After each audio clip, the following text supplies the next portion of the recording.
Hey there, YouTube. Do you like long, complicated stories minus the long and complicated part? Well, today you're in luck because we're talking about running one-shots.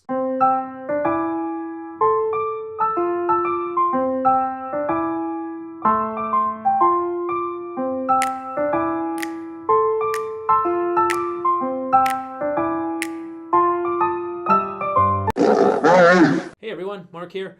Welcome to another episode of Bumbling Through Dungeons, where today we're going to talk about running a one-shot. So you've decided you wanted to play D&D and you're not really ready to jump into a full campaign yet. So chances are most players, most DMs, their first experience with the game is going to be through a one-shot. And these are a great way to play on a regular basis too, without knowing exactly when you're going to be able to play and when you're going to be able to get your gaming group together, and when they'll all want to play D&D. And so it's a nice way to have a self-contained story and then be done with it and not have to worry about coming back for parts 2, 3, 4, 5, however long the campaign goes. So longer campaigns, I think there's a lot you can do with them that you can't do in a one-shot, but there's an appeal to one-shots as well. And I think a lot of it has to do with just being able to play more often. So you've been thrust into the DM role and you're about to run this one-shot. What do you want to do? Well, the first thing is you're going to want to find yourself a one-shot to run, one that sounds interesting. Now, we're living in a great time for this because there are a plethora of adventures available for you to run. Most of them you're going to be able to find you can find many for free or very cheaply on the DMs Guild. I'll put a link down in the description to that. So there's hundreds and possibly thousands of one-shots there on the DMs Guild. So you can find one that sounds like it's fun to run, download it, purchase it. For most are relatively cheap. Some you can get for free, but most are going to run you about $1 to $5.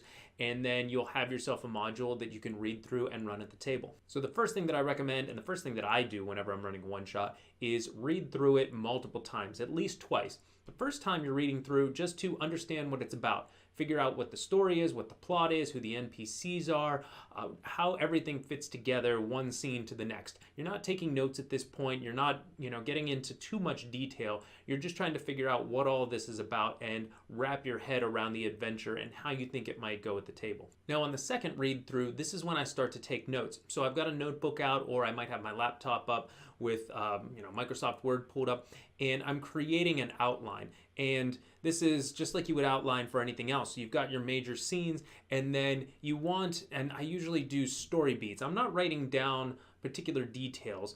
You can get to that later, or you can highlight them in the actual adventure itself. If you print it out, you can use a highlighter or marker or pen, whatever it is that you use. That's a nice way to do it too. But for me, I'm just doing bullet points of the different story beats and plot points and the things that I want to make sure that I get to in the adventure in each scene from one to the next. And a lot of adventures are going to have passages that you are supposed to read aloud. A lot of times I consider these to be optional. I will look at the read aloud text, and oftentimes if I'm actually reading it aloud word for word like it says it there, it feels like I'm jumping out of running the game to read some text, and then I jump back into running the game. So it can feel a little bit disjointed. Your mileage may vary. I know a lot of DMs that will read word for word what's in that text, but for the most part, I'm usually getting a few points of like the description of the scene, and if there are any details that I need to include so that the players will have all the information that they need available to them. And those go into my notes as separate bullet points. They might go as sub-bullets so that as the players enter a particular room or dungeon or area or town, all the information they have is there, but I can present it in my own way, in a way that feels more organic at the table. And one of the things that I do at this point is I look for any scenes or aspects of scenes that are going to be optional. So now I'm earmarking certain scenes as, all right, if this runs over, if the adventure runs over, or if a particular scene runs long within the adventure, I can cut certain things out of it, but still know that I'm not missing any relevant plot information for the players. This is especially important for newer DMs because a lot of times an adventure is going to take longer than you expect it to. Certain combats or encounters or even role-playing elements are going to take a little bit longer than you expect, and your players might dive in and really dig into a scene that you're not expecting them to, and then you find yourself behind. If you've got a full night with your gamer friends and nobody has to be anywhere and you can go for as long as you want, this is fine. But a lot of times the appeal of one-shots is that it is time limited. And so a lot of times you might only have all of your players, or you might only have a table for 3 hours or 4 hours. And so especially when you have those time constraints, it's important to have those optional scenes. And a lot of times I think of the adventure as being modular, where here's a set of instructions, here's a set of scenes and elements. It's like a recipe, and then here are your key ingredients. So A, B, C, you need A, B, and C. Now here's D and E that can go between them, but maybe B runs long, so you take out one of the other letters, and it's still a complete story, but it maybe just doesn't have all of the ingredients that you had to use that you had at your disposal at the beginning. And sometimes you have to massage these scenes a little bit in order to make them expendable.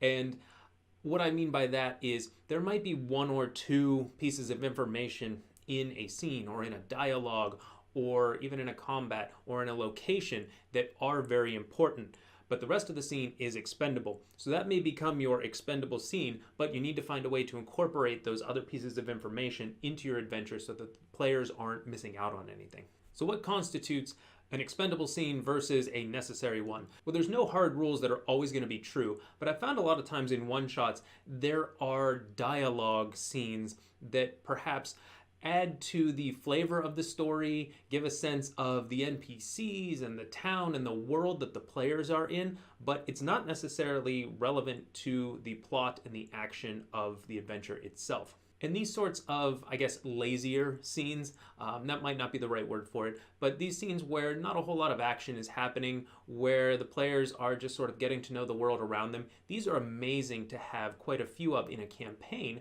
where you're able to stop wherever and pick up next time. But in a one-shot where you've only got one session at the table to get through this entire adventure, those are the types of things that I find oftentimes I end up cutting. And anything else that feels like world building, description, evocative descriptions are very good to pull your players into the world.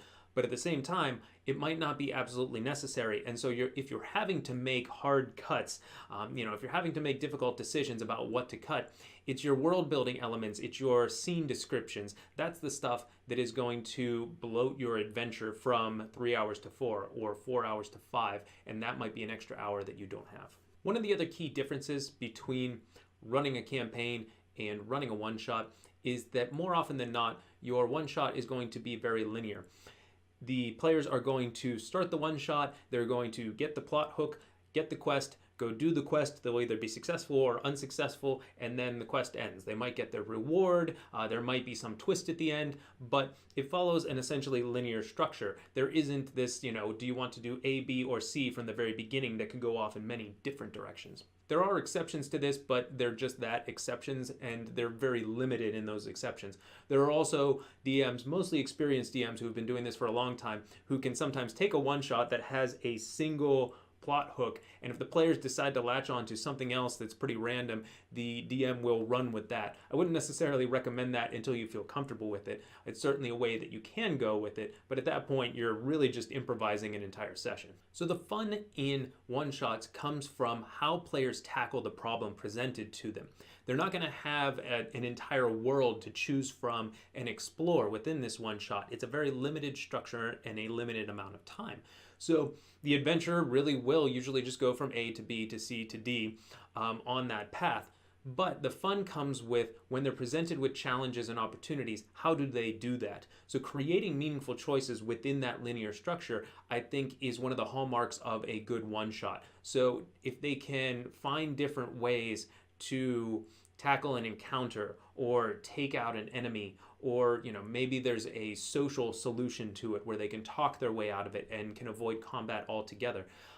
Finding different ways to give them those opportunities to utilize their creativity and the different skills of their characters. Those are the types of things that you're looking for as a DM to make it fun and meaningful for the players. And I found that This issue with dialogue and dialogue scenes sometimes becomes a problem in Adventures League modules. I mentioned Adventures League briefly in a previous video, and while I think a lot of Adventures League modules are very good, what happens with them sometimes is that they're designed to link from one to the next, but people don't always play them in sequence. So they might play one and then not come back for months, or they might play a completely different one the next time. So it's not always a cohesive story, and some of the world building elements and dialogue that happens might link to a larger story, but it might be one that a particular gamer never actually sees. So I think there are a lot of good Adventurers League modules that you can run, but I would keep an eye out for that because it does include some elements that if you're only running one session of the game, you might not need to include. And lastly, be forgiving with yourself. It can sometimes be hard to take something that someone else has written and make it your own in a way that seems natural. It is a learned skill. It gets better with time and practice and experience. Some people prefer writing their own modules to run, and in future videos we'll talk about creating your own one-shot and creating an exciting adventure. And the very next video I'm coming out with is actually going to talk about my favorite Adventures League module. So we mentioned some of the pitfalls of Adventures League modules, but I do want to talk about one that I really enjoy and what I think it does well that allows for a lot of creativity within the somewhat limited structure that is a single adventure. So I hope your one-shots aren't onerous and your modules are magnificent, and until next time, take care.